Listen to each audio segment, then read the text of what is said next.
Consciousness, the final frontier. These are the voyages into the universe between your ears. Our mission, to explore collective wisdom, seek out amazing secrets, and spread the message of personal potential.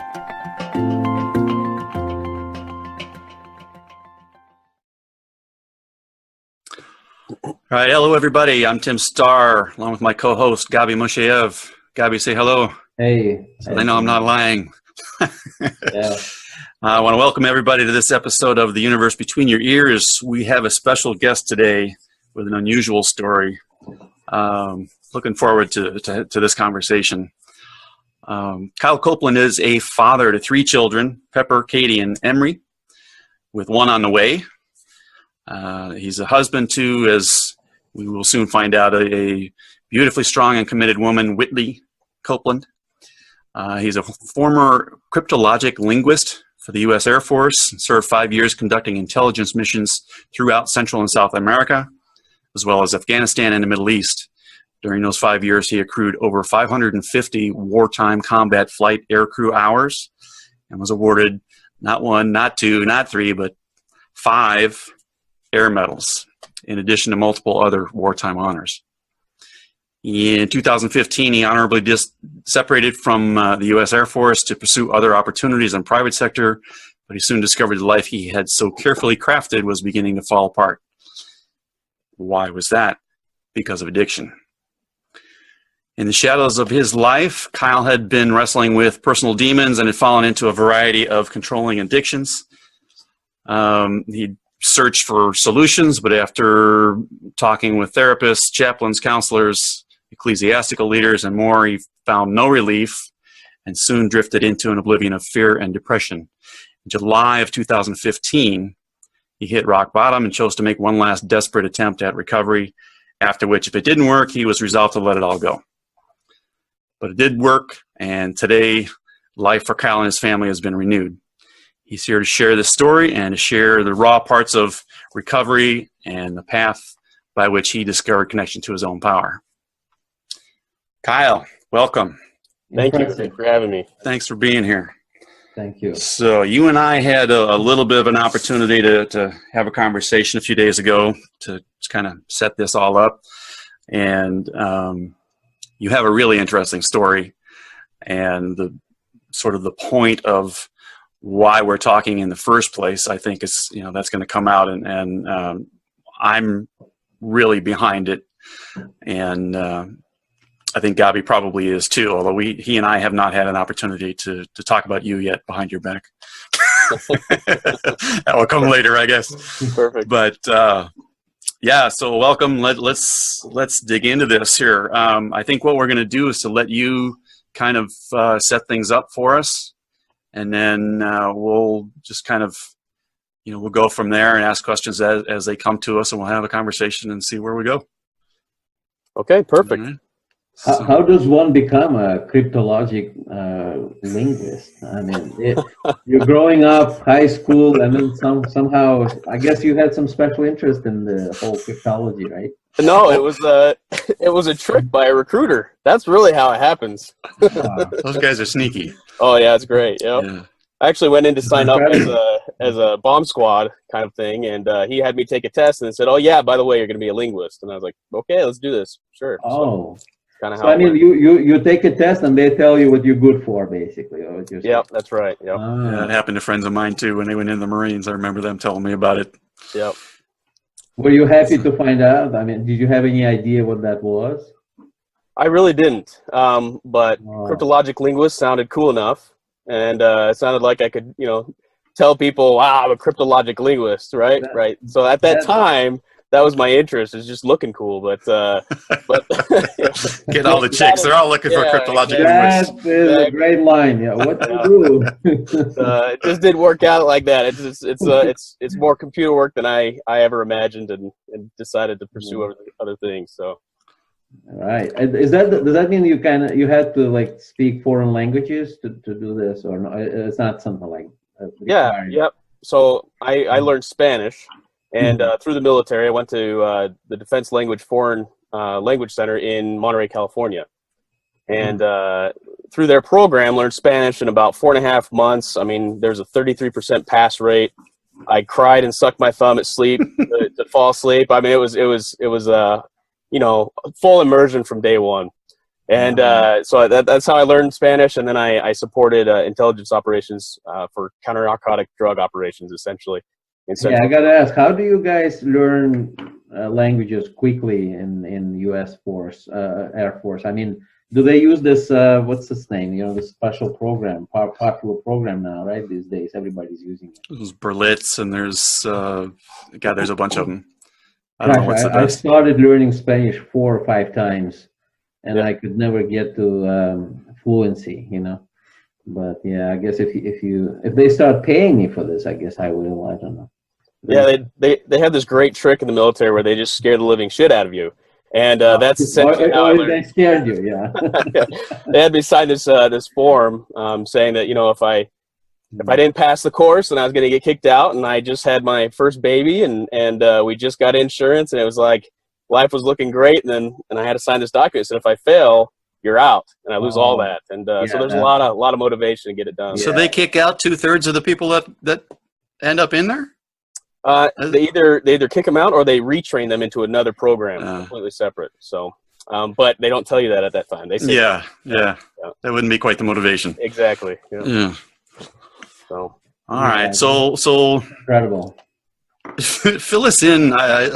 Gabby jumped right in, but I wanted to sort of get a little background from you on how we came to all three be sitting here talking. So fill us in. Go ahead and obviously you're in the Air Force.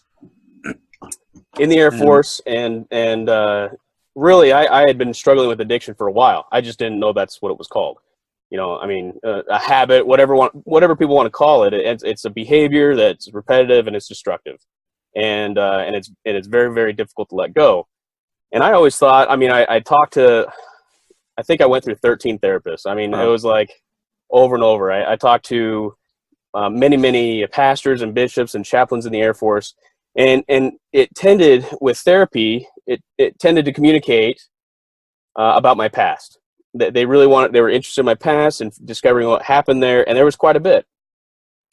And it was really easy to basically say, "Hey, Kyle, it's not your fault. It's your parents." Right. It's these other people that all this came from, and that put me in a position of victimhood, and I bought on, and I lockjawed on that, and ran with it. And as a victim, there's just no power. You simply can't move forward from that. You're stuck and wallowing in your victimhood, and that's where I was at.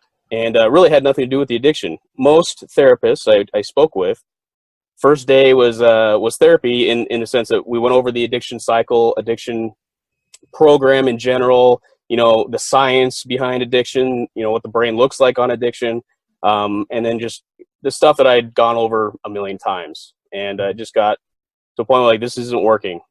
No matter how much I know about addiction, it doesn't help me stop the behavior that's destroying my life. So in July 2015, it was after I got out of the Air Force and went out in the private sector and started working, that all of this kind of came to a head. My relationship with my wife just was horrible at the time. With my kids, I completely ignored them. I didn't want anything to do with them. I blamed everybody around me for everything, and I continued down this destructive path in victimhood and performing, behaviors that didn't just hurt me, but hurt people around me. And July 2015, I hit rock bottom.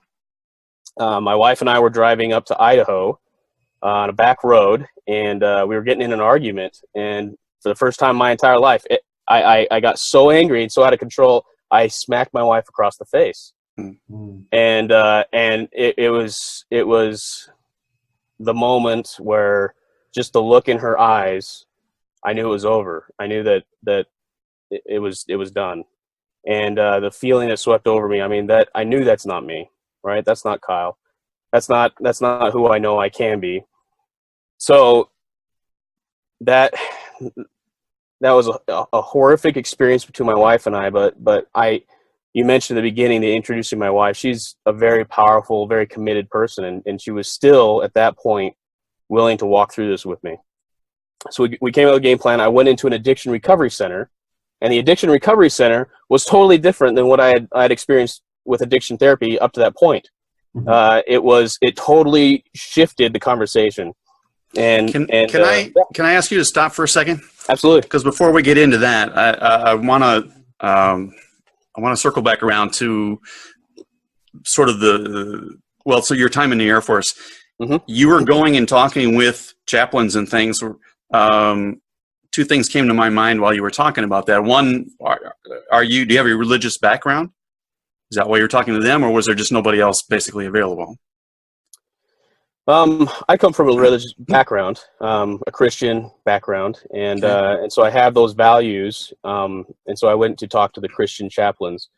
In the Air Force, you always have the opportunity to raise your hand and say, "I need to talk to chaplain," and everything drops, and you get to go. And so I used that opportunity to go speak with them, because it was at points of crisis where the emotions that I was feeling, I was totally numb, totally absolutely numb to feeling.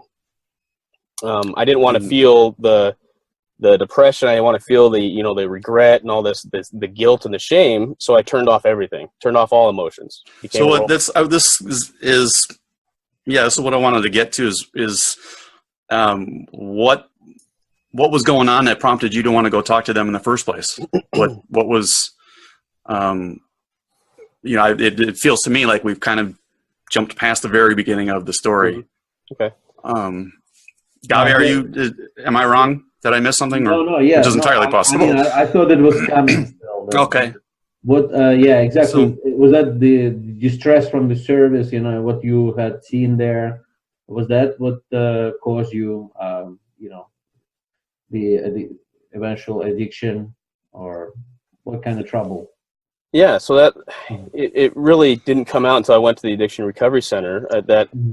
That really what I was struggling with was that I thought I was a piece of crap. I really did. I thought I had zero value. And somewhere along the way, I had made that choice about myself, right? And that's pretty hard to cover up. So I covered it up with, shutting off my emotions, being very dominant and authoritative, which was great in the military. I thrived in the military. It was in the private sector that doesn't work as well. Right. And that's when things started falling apart. You can't just dominate everything.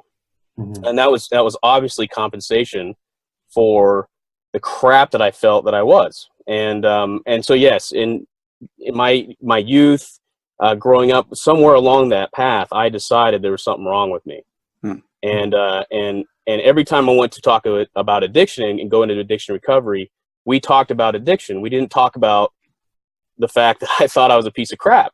And it came up, but that wasn't the focus. It was really like, okay, what happened? What actually occurred in your past, or the stress you're going through, or anything like that, which was fine. It helped me a little bit, but it never really truly healed. It never really went deep enough. And that was into the belief systems that I had created about the world around me, about myself and the world around me, and everything, and the way it occurred to me. And that had started prior to getting into the service. Oh yeah, very young. Yeah, very, very young. Okay. All right. So you got out of the service. You had this incident with your wife. And let's go back to where you were in the story. Sorry. He's going back to the addiction. I guess is it therapy or whatever. So what have you discovered there? You said there was something different, not what you expected. I did not expect the conversation to not be about addiction. I hope that made sense. I thought it was going to be about addiction. We were going to talk more about addiction, but it was just going to be a lot more, right? Like, it's inpatient. I'm there. I sleep there, eat there, everything. And I thought we were just going to do what I did in therapy, just, concentrated over 90 days. And it just wasn't the case. I showed up thinking we were going to talk about addiction. We rarely did. We rarely did. We rarely talked about addiction or the addiction cycle. I mean, it was there. It was like, yeah, this thing over here, it's called addiction. But really, your issue is an addiction, Kyle. Your issue is that you think you're a piece of crap, and let's work on that. And really, it went from, in therapy, the sense that I got, and I don't mean to knock therapy or say, because I know a lot of people get a lot of value out of it. For me, therapy was this constant conversation of, Kyle, as your therapist, I have the answers, and all I need is access to your story. Mhm. Give me your story, and then I'll provide the answers. And in coaching, it's totally different. In coaching, it's Kyle, whatever stories you have, I don't care. Whatever stories you're going to tell me, I'm not buying into it. Mhm. And so as soon as you start telling me a story, I'm going to call you out on it. And so they in the center, they didn't buy into my stories. They didn't buy into all the trauma and this and victimhood. Really, any story I told was about victimhood. They didn't buy into that. And the conversation shifted from I have the solutions to Kyle, you're the only one with the solutions. And my job is to help you discover that, to assist you in the discovery of your own solutions. And so that distinction totally shifted my experience completely on its head. Well, that's hugely different too, right? Right. That's a 180 from the therapy model, because they're giving you the responsibility, Right. versus telling you we have the responsibility to, there's something outside of you that is the answer to your problems. Right. It's all on us. Exactly. And it kind of showed up in therapy. It always showed up as like a list, right? Like, Mhm. like go read this book and then come back and we'll talk about it. Go read your book. If you're, in the faith, go say your prayers, go read your scriptures, go to church. And it was like that checklist. Okay, I went to church. I said my prayers. I would read my scriptures. I'd read all the books the therapist gave me. I'd go to all the meetings. And it was like the list just kept getting longer and longer and longer. And I checked them all off and got no solutions.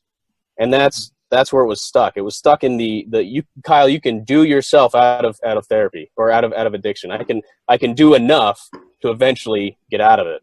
And the coaching was the opposite. It was, Kyle, you're already out of it. Now let's just discover who you really are. Let's change the conversation that's going on in the head.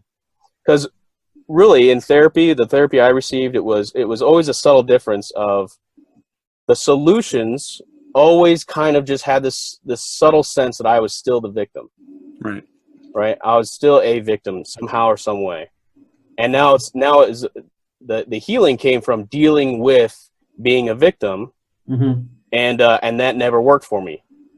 And in coaching, it came with changing the conversation completely, entirely, and stepping into a place of power and shifting the conversation going on in my own head from a place of victimhood to power. And really that only could be met through accountability. And accountability is not victimhood. You can't be accountable in victimhood, essentially. Well, this is why so many people you hear about people going to the therapy for 20, 30 years. Yeah. And never fixed whatever their issue is. It's crazy. And I can just see that because I haven't been, but what you see in the movies and things is basically come on in and, lay on the couch and let's talk about your childhood, what's bothering you. And it's just an opportunity for people maybe to vent, but you never seem to see anything that leads towards problem solving. Right. It's a real skill, life coaching. Like if, by the way, did you get into some kind of group setting, or was that like one-on-one with the life coach? Everything. Yeah. Group setting, 12-step. And 12-step, I still go to 12-step. I find it very powerful for me in as well as working with a coach. But 12-step, working with a therapist, I never got anywhere. But yeah, I did group settings, private settings, adventures, intensives where you go out 4 or 5 days, like just spend a whole bunch of money. It's a great business model to never fix anything and keep having people come back and as if you have the solution. Yeah. Right. Incredible. So the consciousness, how it's incredible. So there is a transformation of sorts, basically, right? A transformation, Precisely. but you haven't observed it like happening right away, right? It took some time. Or was it like a shock? And it's like, oh, that's a whole different way of looking at it, right? And you're suddenly interested and you want to go on, because it was empowering you, I guess, right? It was empowering you, and you decided, I'm going to try this. This sounds promising, right? Was that it? So basically, the idea of that you're not a victim, that you are the one who controls, and you are the one who is responsible, right? And you could change it. You have the power to change it. It's not dead end, right? You could still reclaim it. That gives hope, and then you could take it from there. Yeah, absolutely. The consciousness. That's what you were saying, Tim, right? And as you're talking, it makes me come up with another question is Kyle, did you have resistance to that? Yeah. Because, I mean, if you go all your life, and this is basically what we're all taught, right, is that other people are responsible for how we end up where we're at. Suddenly somebody's going, well, no, this is your issue. How much resistance? Maybe I'll change the question. Not did you have resistance? I got to believe you had to have resistance to that. How difficult was that for you?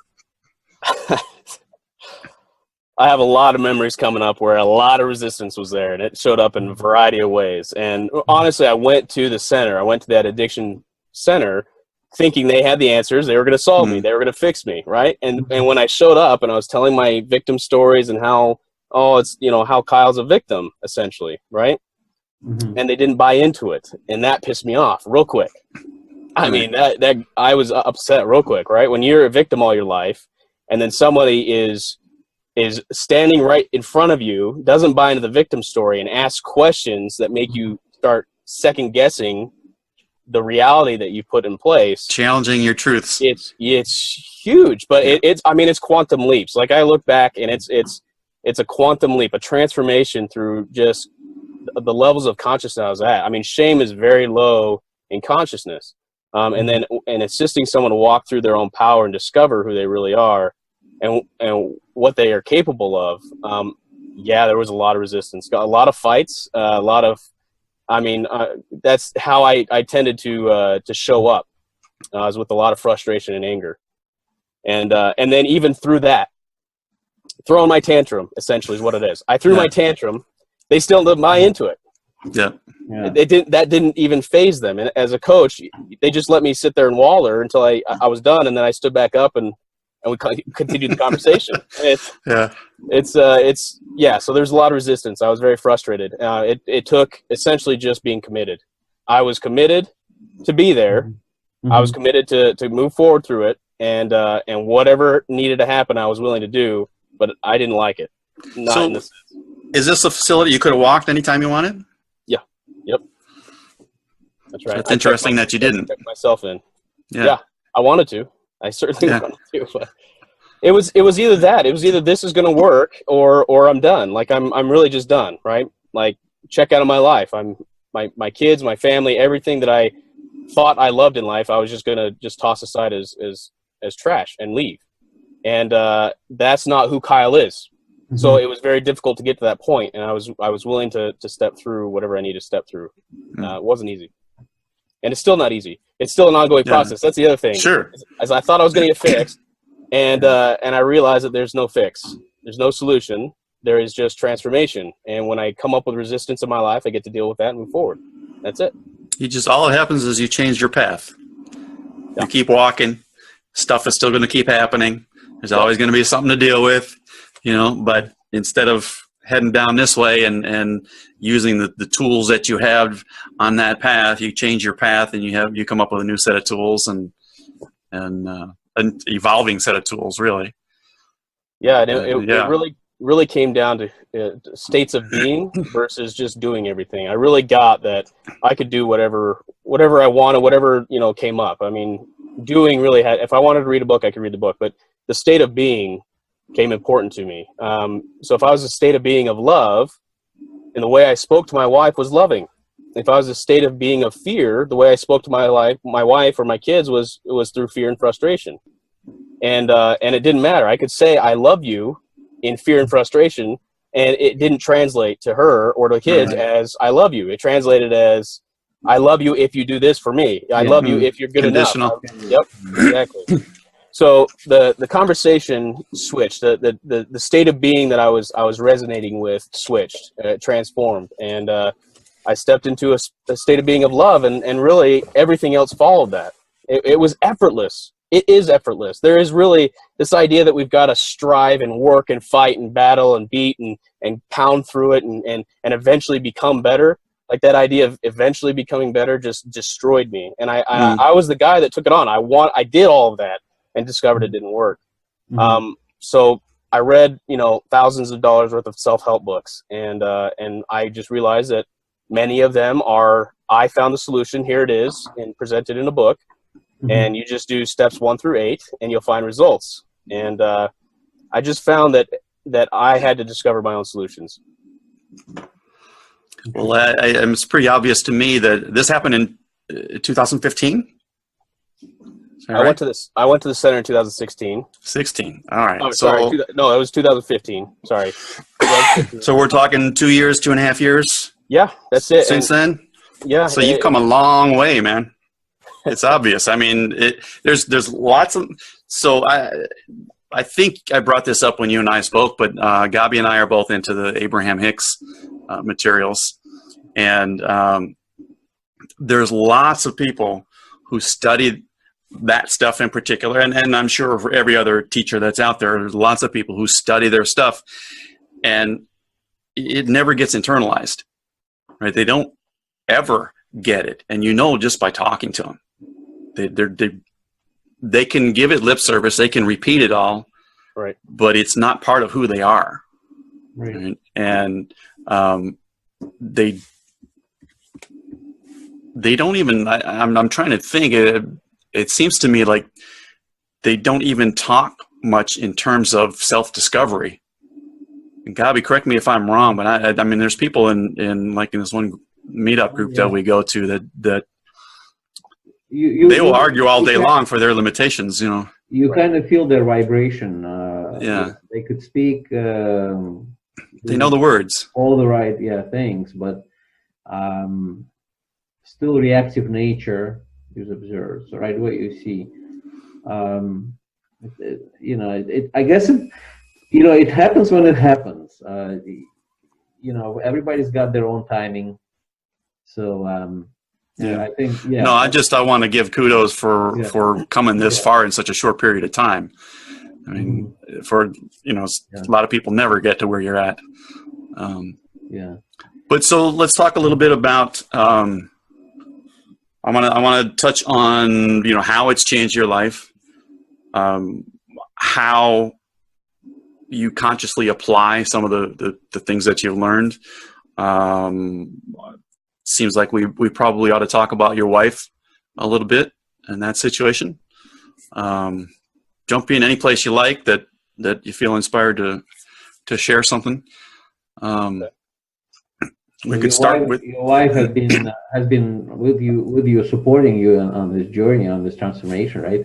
Are you seeing like her responding to your new you, I guess? I think she does, because you have another baby on the way. Yes, that's right. It's really I'm not even going nowhere. Yeah.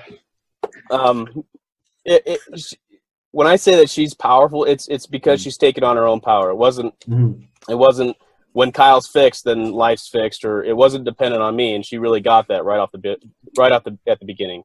So she took on her own recovery, her own transformation, and just let me do whatever the hell I wanted, in the sense that had nothing to do with her. And that's the one thing that's helped our marriage the most, is that I am not the source of her happiness, and she is not my source of my happiness. Bravo. That's very internal. And so once it's internal, how did that come about? Was she like exposed to some of the stuff at the center at the same time, or were you just relaying information back to her, or how did that happen? Or did she just come upon this on her own somehow? It was, so while in the center, she could come out for family weekend, which was once a month. So she came out 3 times, and the coaching started happening there for sure. Right. And then the reinforcement of Whitney, it's your own recovery. Stop thinking and worrying about Kyle. He gets his own experience, and you get yours. And if that's together, that's together. If it's not, it's not.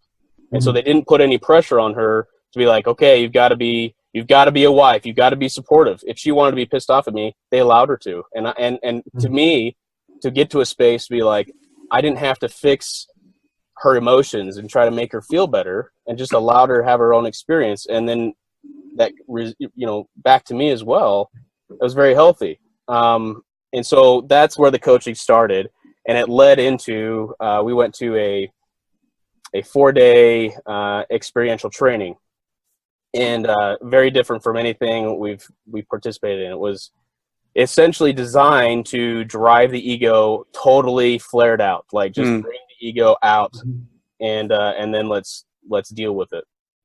And since that training, since we went to those 4 days training, it was just such a powerful experience. It never could occur to us the same way ever again. Life, the world, our marriage, our kids, it just couldn't. We couldn't go back to thinking that my wife's the source of my happiness, or any of that, or that we have to, like, our kids, they get to have their own experience as well, right? Like, if they're going to get messed up, they're going to get messed up, and if they're going to make choices, they're going to make choices. Whatever it is, I get to be there and just see them as innocent as they are, which is everyone. Everyone's innocent. There's this idea of punishment. You got to be punished, and that changes behavior. It just never works. I've been waiting for somebody to tell me I'm innocent. Yeah, you are. You are. It looks like all these things are making their way even into such interesting, such institutions right now for our troops as well. The awakening is truly happening. It's interesting. Yeah. Like, I mean, you wouldn't expect this kind of thing happening in the 90s, for example. I don't think so. I think it's very new. I have a lot of questions because, and as a matter of fact, go for it, man. All that transformation stuff is good, right? But the moment I encountered your, personality and you, right, your being, I have many questions because I'm just curious, right? I never encountered somebody who served in this profession, in this capacity in the Army. And I'm very curious about that. I myself I'm in the high tech field, and so I'm taking a lot of interest in this particular thing. But what I'm interested in finding out was what does the cryptologist do on the, like, just pure curiosity when you have those air missions, right? I mean, is that one of those planes that collects intelligence? And you basically, I have no idea. Yeah. But curious, yeah. Yeah, you're like an analyst, basically, right? So you're dealing with a lot of data. So you still have to fly. It's not like in the office. You basically at the computer. It just depending on the mission. So when I flew, I was in Afghanistan. And then most of it was ground operations other than that. But really, I was intel. I worked for the Air Force, but they loaned me out to multiple, 3-letter agencies that had me do things. And it was based on their mission. So essentially I just used specialized, very sensitive intelligence equipment to target and to discover and to analyze whatever the threat they determined they wanted to have me work on. So yeah, I'd come home from work and couldn't talk about work. Whitney didn't know where I was at a couple of times, just things like that. And it was great. It was powerful when I did it. I really enjoyed it. But in the world of the cartels, in the sense of drug interdiction and drug work, it requires a dark space to deal with some of the stuff that happens there. And so for me, it wasn't working in the sense that it was driving me farther into my addiction. We'll just say that it was opening me up to even more darkness. The exposure to this, yeah. Would you be able to go back and do the same job now with the different mindset? Yeah, absolutely. Yep, 100%. In a better mindset, or in a better way, I'd be much more effective, because the meaning that I applied to it was what I struggled with, and I'm really clear where I'm at right now that the universe I exist in is something I've created. There is everything is perception. So my perception that this behavior versus this behavior, and the judgment I placed on those is totally subjective, and it's up to Kyle. So in a space where I've decided to allow things to be as they are and not apply meaning and be judgmental about whatever that is, it's so much easier. I don't have to be in resistance. I just get that those behaviors aren't who that person is or who these people are. It just isn't true. They're as innocent as anybody else here on this planet. We just create the universes around us and then act accordingly. But really, none of this means anything. None of this is real. None of this actually, it just all in my head. When I'm willing to drop all of those beliefs, then I'm much more effective. If I think that a good father looks like this, a good father plays with their kids 6 hours a day, and I play with my kids 5 hours a day, then the only thing that I can drive from that is that I'm not a good father. And that's the problem with beliefs, is if I believe something, it's normally in this universe that no one can live up to. Hi, this is Tim Starr. Thanks for joining me and Gabi on the universe between your ears. We really appreciate you taking the time to hang out with us for a little while. And we'd like to see you again. So be sure to subscribe wherever it is you're consuming the podcast from, whether it's YouTube or Stitcher or iTunes or whatever the hell else is out there. We want to see you again. We also want to hear from you. So let us know what you think of each episode. Let us know if you got an idea for a future episode that you think would be just killer. Absolutely, let us know. All right? Thanks again, and we will see you next time around.